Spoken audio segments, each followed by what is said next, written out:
संविधान दिवस पर संविधान नई भाषाओं में जारी संसद के सेंट्रल हॉल में हुआ कार्यक्रम। राष्ट्रपति द्रौपदी मुर्मू ने कहा कि गुलामी की मानसिकता को खत्म करता है संविधान।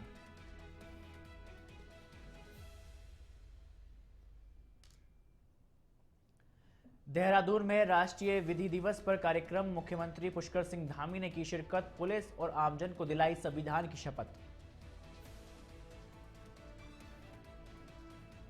मुख्यमंत्री पुष्कर सिंह धामी की अध्यक्षता में हुई कैबिनेट बैठक। 10 महत्वपूर्ण प्रस्तावों को मिली मंजूरी। देहरादून में नियो मेट्रो परियोजना को भी मिली हरी झंडी।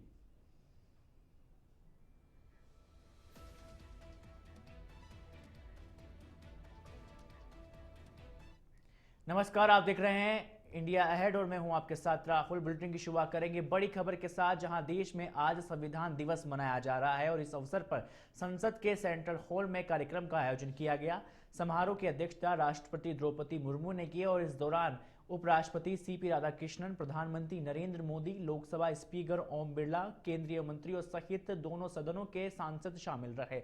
तो वहीं विपक्ष की ओर से लोकसभा में नेता प्रतिपक्ष राहुल गांधी और कांग्रेस के अध्यक्ष मल्लिकार्जुन खड़गे भी कार्यक्रम में मौजूद रहे। इस कार्यक्रम को सबसे पहले लोकसभा अध्यक्ष ओम बिरला ने संबोधित किया, जिसके बाद उपराष्ट्रपति सीपी राधाकृष्णन ने भी अपने वक्तव्य यहां पर दिया, जिसके बाद राष्ट्रपति द्रौपदी मुर्मू ने यहां पर संविधान दिवस की शुभकामनाएं देते हुए कहा कि दुनिया के विशालतम लोकतंत्र भारत दुनिया में एक उदाहरण के तौर पर स्थापित है। भारत तीसरी सबसे बड़ी अर्थव्यवस्था बनने की ओर अग्रसर है। संवैधानिक व्यवस्था के अनुसार आगे बढ़ते हुए हम हमारे देश की यहाँ पर कार्यपालिका, विधायिका और न्यायपालिका ने देश के विकास और देशवासियों के जीवन को यहाँ पर संबल प्रदान है। संसद के दोनों सदनों के यहाँ पर सदस्यों ने हमारे देश को आगे बढ़ाने के साथ साथ ही गहन राजनीतिक चिंतन की व्यवस्था और स्वास्थ्य परंपरा की यहाँ पर विकसित किया है। और आखिर में राष्ट्रपति के नेतृत्व में सेंट्रल हॉल में संविधान की प्रस्तावना का पाठ भी यहाँ पर किया गया, जिसके बाद राष्ट्रपति ने 9 भाषाओं में संविधान का यहाँ पर ट्रांसलेट वर्जन जारी किया, जो मलयालम, मराठी, नेपाली, पंजाबी, बोडो, कश्मीरी, तेलुगु और उड़ियाई और असमिया भाषा में है। साथ ही संस्कृति मंत्रालय की यहाँ पर स्मारिका, जिसमें भारत के संविधान से कला और कैलीग्राफी के लिए हिंदी में संस्करण का भी विमोचन किया गया।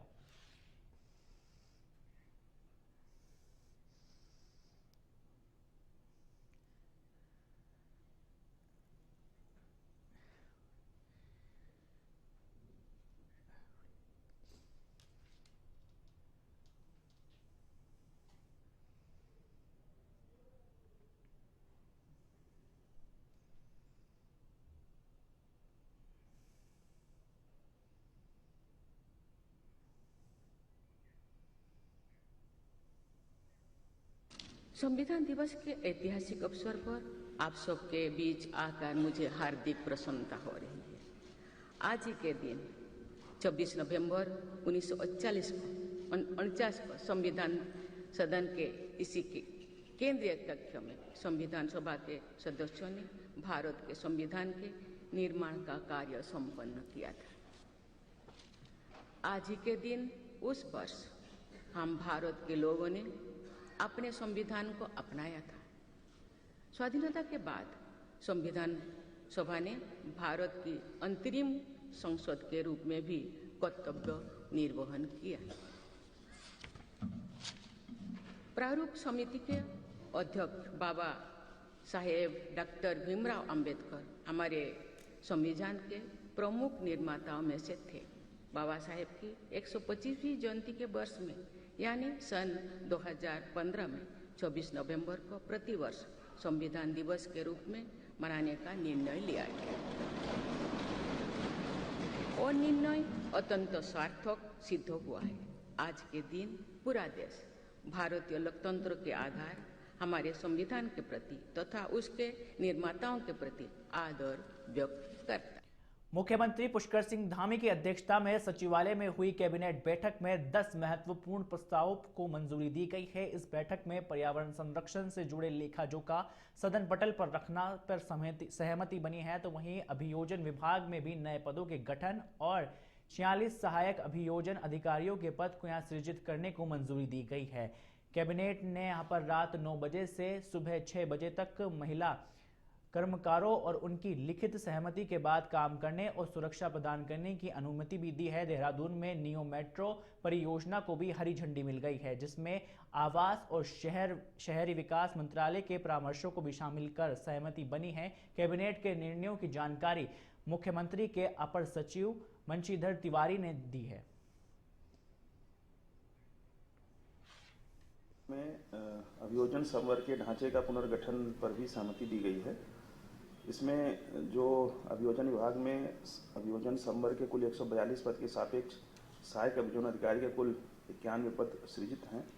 वर्तमान में राज्य में स्थापित लगभग 385 न्यायालयों के सापेक्ष वर्तमान में अभियोजकों की संख्या बहुत कम होने के दृष्टिगत न्यायालय में प्रभावी पैरवी माननीय न्यायालय में नहीं हो पा रही थी, तो इन पदों को संशोधित करते हुए अतिरिक्त 46 पद सहायक अभियोजन अधिकारी के स्वीकृत किए गए हैं, जिस पर माननीय मंत्रिमंडल ने अपना अनुमोदन दिया। 86 नए पद सृजित। देहरादून में राष्ट्रीय विधि दिवस के अवसर पर कार्यक्रम का आयोजन हुआ, जिसमें मुख्यमंत्री पुष्कर सिंह धामी ने शिरकत की। उन्होंने पुलिस और आमजन को संविधान की शपथ दिलाई। इस अवसर पर सीएम धामी ने कहा कि उनके नेतृत्व में प्रदेश में कानून व्यवस्था और मजबूत हुई है। सरकार नागरिक की यहाँ पर रक्षा और न्याय प्रणाली को अधिक सुलभ बनाने और उसे मजबूत करने के लिए लगातार काम कर रही है। इस दौरान मुख्यमंत्री पुष्कर सिंह धामी ने सभी को संविधान की भावना के अनुरूप कर्तव्यों का ईमानदारी से पालन करने का संकल्प भी दिलाया। अगली खबर का रुख करते हैं, जहां मुख्यमंत्री पुष्कर सिंह धामी के विशेष सचिव IFS पराग धकाते रुद्रप्रयाग में घोड़े से यहां पर गिरकर गंभीर रूप से घायल हो गए हैं। हादसे में उनकी रीढ़ की हड्डी में फ्रैक्चर आ गया है, जिसके बाद उन्हें तत्काल एयरलिफ्ट कर एम्स ऋषिकेश अस्पताल में भर्ती करवाया, जहां डॉक्टर्स की उपस्थिति में उनके ऊपर लगातार नजर रखी जा रही है। जानकारी के अनुसार आज उनका ऑपरेशन किया जाएगा।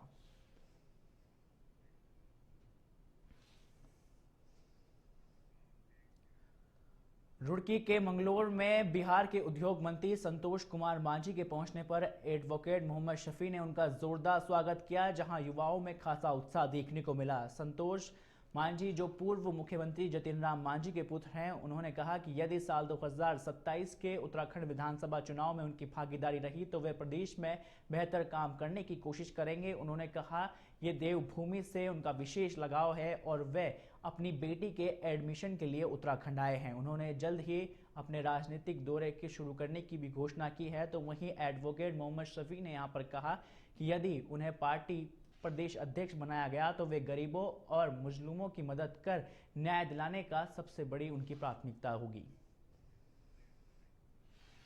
ये देवभूमि तो सबके लिए प्रिय होता है, सनातन को मानने वाले के लिए। आज हमारा ये व्यक्तिगत टूर है, कोई राजनीतिक नहीं है। हम लोग यहाँ आए हैं, कॉलेज में हमारी बेटी का एडमिशन है, उसके सिलसिले में आए हैं। लेकिन आ करके आप लोग का प्यार मिला, आशीर्वाद मिला। मैं इस बात के बहुत खुश हूँ कि आप सब हम लोग को इतना प्यार देते हैं और इतनी संख्या में यहाँ पर आए हैं। आप सबके आपके माध्यम से जितना भी यहाँ हमारे कार्यकर्ता, हमारे सब भाई बंधु हैं, सबको मैं धन्यवाद देता हूँ कि उन्होंने मुझे इस गर्मजोशी के साथ स्वागत किया।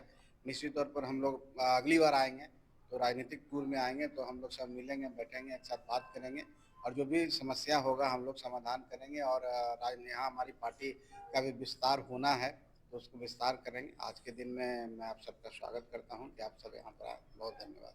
देखिए, इससे काफ़ी जनसंख्या में उनका स्वागत किया जाएगा, क्योंकि वो हमारे पार्टी के राष्ट्रीय अध्यक्ष हैं और राष्ट्रीय अध्यक्ष होने के नाते हमारा कर्तव्य धर्म है कि उनका खूब जोरदार स्वागत करें। कि बिहार में लगातार कैबिनेट मंत्री रहे हैं, पिछली बार भी रहे हैं, अब भी हैं, और उनके पिताजी भी मुख्यमंत्री रहे हैं और भारत और कई पदों पर रहे हैं, वहाँ और मंत्री भी रहे हैं और आज कैबिनेट मंत्री हैं। भारत सरकार में उद्योग मंत्रालय उनके पास है और भारत और एनडीए में उनकी एक अहम भूमिका है और उनकी अपनी अहम भूमिका निभाते हुए वह केंद्र सरकार में भी सहयोग दे रहे हैं और लगातार जनता के लिए और जनता के हितों के लिए, बिहार सरकार के लिए और पूरे राष्ट्र के लिए, उनके राष्ट्र के हितों के लिए कार्य कर रहे हैं। दिल्ली में हाल ही में हुए बम ब्लास्ट के बाद सुरक्षा को लेकर हरिद्वार पुलिस मुख्यालय के निर्देश पर लक्सर पुलिस ने यहां पर शिव चौक पर सघन चेकिंग अभियान चलाया। पुलिस क्षेत्राधिकारी नताशा सिंह और कोतवाली प्रभारी राजीव और साथ ही वरिष्ठ उपनिरीक्षक लोकपाल परमार ने यहां टीम के साथ सड़क से गुजरने वाले वाहनों को रोककर उनकी तलाशी ली। साथ ही संदिग्ध लोगों से पूछताछ की, जहां अधिकारियों ने बताया कि जनपद के सभी थानों और चौकियों को इस तरह की चेकिंग के निर्देश दे दिए गए हैं। पुलिस ने आमजन से अपील की है कि बाहर से आने वाले लोगों की गतिविधियों पर नजर रखें और किसी भी पर भी संदेह होने की स्थिति में तुरंत सूचना दें।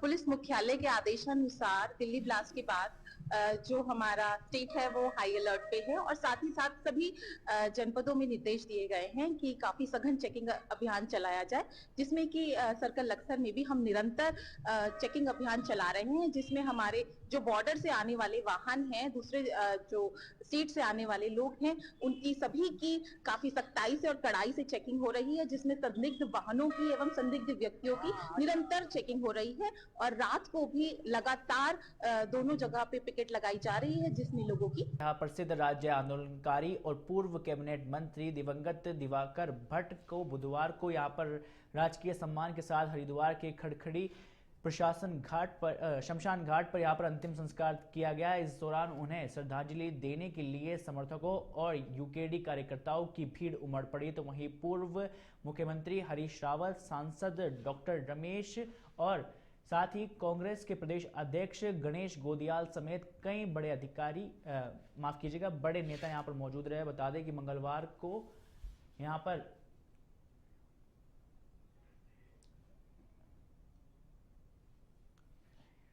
आपको बता दें कि 79 साल की उम्र में उनके यहां पर निधन हो गया है, जहां हरिद्वार स्थित आवास पर उनका निधन हुआ और वे लंबे समय से बीमार चल रहे थे।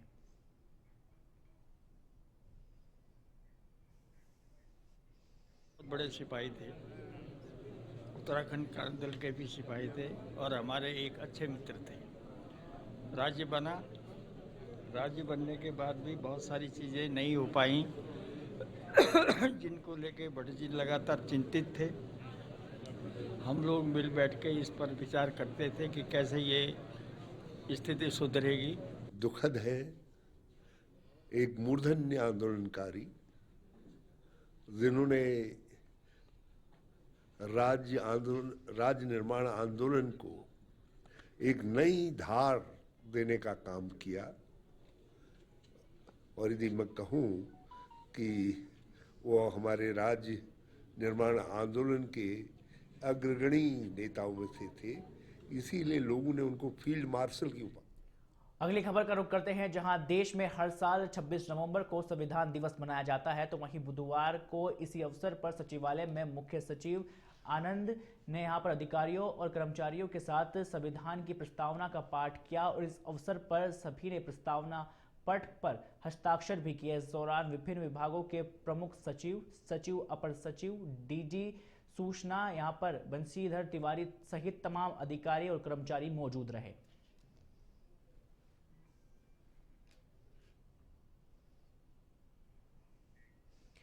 अगली खबर का रुख करते हैं, देहरादून में जिलाधिकारी सीवीन बंसल के निर्देशन पर चलाए गए बाल श्रम उन्मूलन अभियान के तहत जिला प्रशासन ने सख्त कार्रवाई करते हुए शहर के बाजारों, वर्कशॉप, होटल, ढाबों के साथ ही औद्योगिक इकाई में छापेमारी की कार्रवाई की। इस दौरान 23 प्रतिष्ठानों की जांच के दौरान 7 नाबालिग बच्चों को रेस्क्यू किया गया, जिन्हें मेडिकल जांच के बाद उन्हें बाल कल्याण समिति के सामने पेश किया जाएगा। विकास नगर, पटेल नगर और साहसपुर क्षेत्रों में 7 प्रतिष्ठानों में बाल श्रम की पुष्टि होने पर संचालक के खिलाफ यहां पर प्राथमिकता की तौर पर यहां पर दर्ज करवा दी गई है। डीएम ने यहां पर कहा है कि बच्चों से उनका बचपन और शिक्षा छीनने वालों को बख्शा नहीं जाएगा और बच्चों के हाथ में केवल कलम होनी चाहिए। और उन्होंने लोगों से कहा है कि बाल श्रम की सूचना मिलते ही तुरंत प्रशासन को यहां पर बताएं। साथ ही प्रशासन ने यहां पर बताया कि यह अभियान आगे भी जारी रहेगा।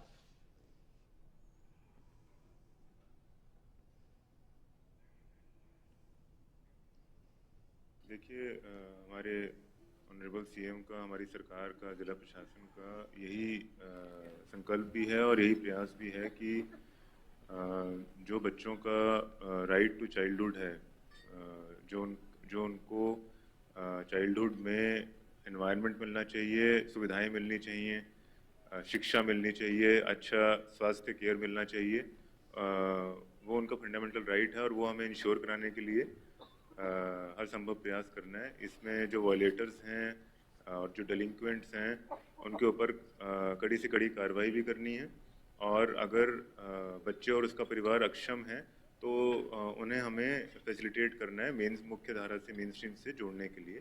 तो इसी क्रम में चाहे वो बच्चा भिक्षा में लिप्त है तो उसको तो हमारा पूरा प्रोजेक्ट चल ही रहा है ऑन इट्स ओन, कि वहाँ से बच्चों को हम रिकवर करते हैं अपने डेडिकेटेड व्हीकल्स से, और उनको फिर हम जो हमने साधुराम में डेवलप किया है अपना इंटेंसिव चाइल्ड केयर यूनिट, वहाँ पे बच्चों को ट्रांसफॉर्म करते हैं, मेंटली उसका बिहेवियरल चेंज होता है 3 महीने के लिए, और फिर उसको हम फॉर्मल स्कूल से लिंक करते हैं। तो 103 बच्चे इस सेंटर के जरिए फॉर्मल स्कूलिंग से जोड़े भी जा चुके हैं और 50 बच्चों का बैच और चल रहा है। और इसके साथ ही जो बाल श्रम में बच्चे एंगेज्ड हैं उसमें समय समय पर इंस्पेक्शंस की जाती हैं, कहीं से इनपुट्स मिलते हैं, उन पर एक्शन किया जाता है, और जो नियोजक हैं जिन्होंने उनको बाल श्रमिकों को नियोजित किया हुआ है उनके अगेंस्ट भी सख्त से सख्त कार्रवाई अमल में लाई जाती है। जैसे लास्ट केस में भी उन पर FIR लॉन्च की गई। देखिए